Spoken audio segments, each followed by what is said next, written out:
Azərbaycanın psixologiyası belədir ki, atasının, anasının yanında olsun, Məştəqada olsun, nə bilim, Qarabağda olsun, Naxçıvanda olsun, Bakının o Qarabağ ülkəsində gəlsin, yaxud o bulvarda gəlsin falan eləsin. Azərbaycanda vaxtilə mən keçmişdə 70-ci illərdə işlərdə bizim gəncləri Bakıdan o tərəfə çıxartmaq mümkün deyildi. Mən zorla onları Moskvaya göndərdim, Leningrada göndərdim.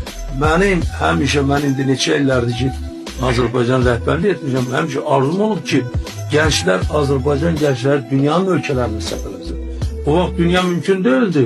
Bunu mən SSR miqyasında edirdim. Ama indi dünya bizim için açıktı. Amerika'da da olsun, Avustralya'da da olsun, ne bileyim, Meksika'da da olsun, Japonya'da olsun, hamısında olsun.